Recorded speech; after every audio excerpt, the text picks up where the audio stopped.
വളരെ ചിലവ് കുറച്ച് ഒരു ഏജൻറ്റിൻ്റെ സഹായമില്ലാതെ എങ്ങനെ നമുക്കൊരു മലേഷ്യൻ ട്രിപ്പ് പോകാം അല്ലെങ്കിൽ പ്ലാൻ ചെയ്യാം എന്നാണ് നമ്മൾ ഈ വീഡിയോയിൽ പറയാൻ പോകുന്നത്. ഒന്നത്തെ കാര്യമെന്ന് പറഞ്ഞാൽ നമുക്ക് ഇപ്പോഴും മലേഷ്യയിൽ ഞാനിപ്പോൾ 2025 പോയത്.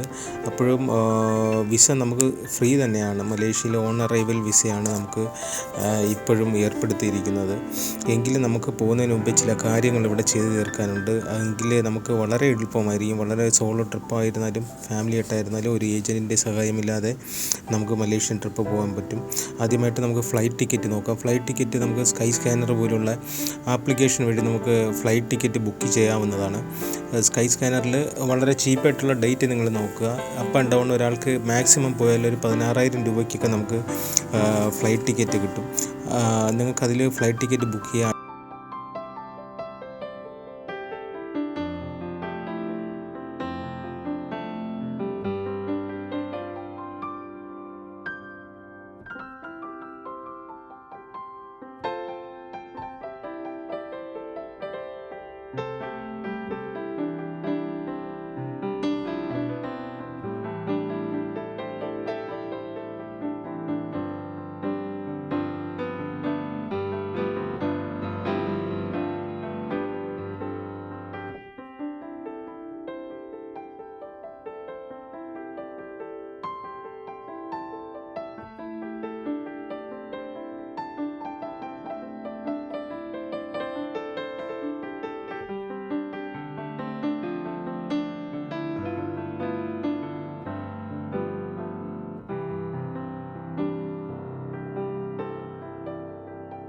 അടുത്തത് നമുക്ക് ഹോട്ടൽ ബുക്കിംഗ് ആണ്.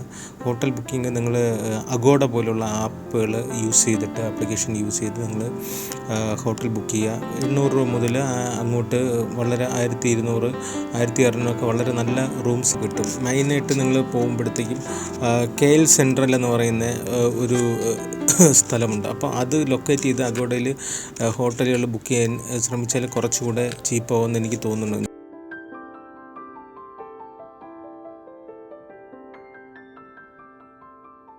ചെയ്തതിന് ശേഷം അതിൻ്റെ ബുക്കിംഗ് കൺഫേം ആയതിൻ്റെ കോപ്പിയും കൂടെ നിങ്ങൾ ഫോട്ടോ കോപ്പി നിങ്ങൾ കരുതി വയ്ക്കുക. ഫ്ലൈറ്റ് ടിക്കറ്റിൻ്റെ കോപ്പി എടുത്ത് കരുതി വയ്ക്കുക. എങ്കിൽ നിങ്ങൾക്ക് പെട്ടെന്ന് കാര്യങ്ങൾ ചെയ്യാനായിട്ട് സാധിക്കും. ഇൻ കേസ് നമ്മുടെ മൊബൈൽ അങ്ങനെ സ്വിച്ച് ഓഫ് ആയി പോവുക എന്തെങ്കിലും ചെയ്യാൻ എടുക്കാൻ ബുദ്ധിമുട്ടായിരിക്കില്ല. അപ്പോൾ എല്ലാത്തിൻ്റെ ഒരു സോഫ്റ്റ് കോപ്പി എടുത്ത് വയ്ക്കുന്നത് നന്നായിരിക്കും.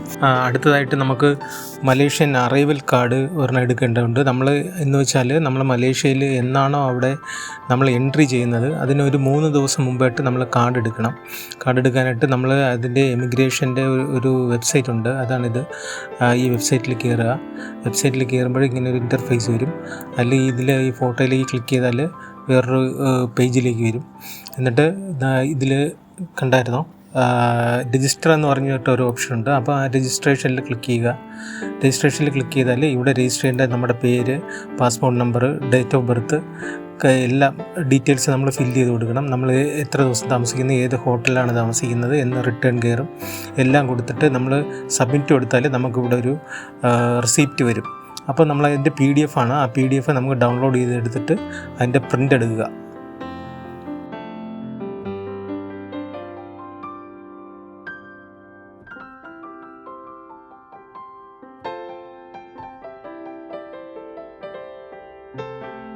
നിങ്ങൾ ഇവിടുന്ന് ഏത് എയർപോർട്ടിലാണ് കയറുന്നത് അവിടുന്ന് നിങ്ങൾക്ക് ആവശ്യമെങ്കിൽ നിങ്ങൾക്ക് അവിടുത്തെ മലേഷ്യൻ കറൻസി എന്ന് പറയുന്ന റിങ്കറ്റാണ്. അപ്പോൾ ആവശ്യമെങ്കിൽ നിങ്ങൾക്ക് ആവശ്യമുള്ള കറൻസി നിങ്ങൾക്ക് റിങ്കറ്റിലേക്ക് ചേഞ്ച് ചെയ്യാം.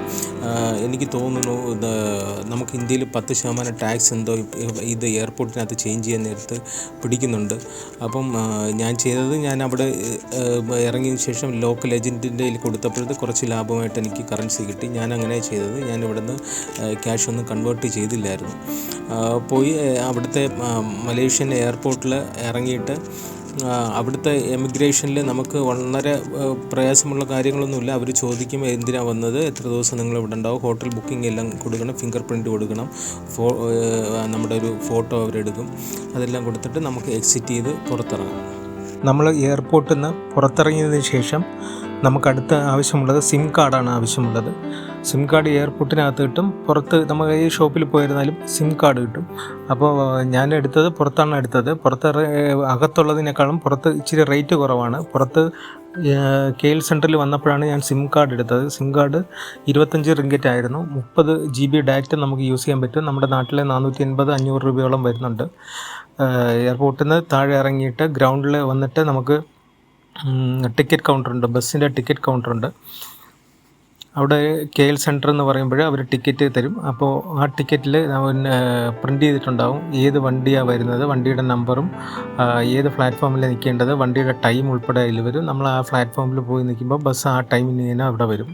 അവിടെ ടിക്കറ്റ് കാണിച്ചാൽ നമുക്ക് ബസ്സിൽ കയറാവുന്നതാണ്. അവിടുന്ന് 1 മണിക്കൂർ യാത്ര കൊണ്ട് തന്നെ നമുക്ക് KL സെൻറ്ററിൽ എത്താൻ കഴിയും. KL സെൻറ്ററിൽ എത്തിയാൽ നമുക്ക് അവിടെ നിന്ന് തന്നെ ഒത്തിരി മണി എക്സ്ചേഞ്ച് കൗണ്ടറുകളുണ്ട്. അവിടെ നിന്ന് തന്നെ നമുക്ക് ക്യാഷ് എക്സ്ചേഞ്ച് ചെയ്യാം.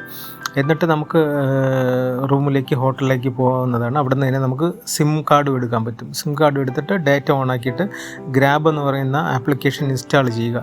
നമ്മുടെ നാട്ടിലെ യൂബർ, ഓല എന്ന് പറയുന്ന ആപ്ലിക്കേഷൻ യൂസ് ചെയ്യുന്ന പോലെ അവിടെ ഗ്രാബാണ് ടാക്സിക്ക് വേണ്ടി യൂസ് ചെയ്യുന്നത്. അതിൽ നമുക്ക് ഫുഡും ഓർഡർ ചെയ്യാൻ കഴിയും. അത് നമുക്ക് അത്യാവശ്യമാണ്. അപ്പോൾ അത് നിങ്ങൾ ഓർമ്മിക്കുക.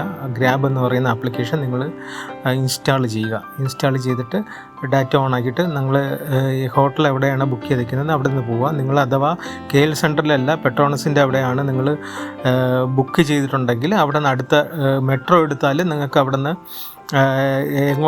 ഏത് ലൊക്കേഷനിലേക്കും അവിടെ നിന്ന് മെട്രോ ട്രെയിനുകളുണ്ട്. ആ ലൊക്കേഷനിലേക്ക് നിങ്ങൾക്ക് പോകാൻ കഴിയും. ഈ വീഡിയോ നമ്മുടെ നാട്ടിൽ നിന്ന് കയറിയിട്ട് മലേഷ്യ എത്തുന്നവരെയുള്ള ഡീറ്റെയിൽസാണ് ഞാൻ ഷെയർ ചെയ്തിട്ടുള്ളത്. അടുത്ത വീഡിയോയിൽ ഓരോരോ സ്ഥലങ്ങൾ പോകുമ്പോൾ എത്ര രൂപ ആവുന്നു, എത്ര രൂപയ്ക്ക് നമുക്ക് ഫുഡ് കഴിക്കാൻ, വളരെ ചീപ്പായിട്ട് എത്ര രൂപയ്ക്ക് ഭക്ഷണം കഴിക്കാൻ സാധിക്കും എന്നുള്ള ഡീറ്റെയിൽസ് ആയിട്ടുള്ള വിവരങ്ങൾ പറയുന്നതായിരിക്കും. Okay, thank you.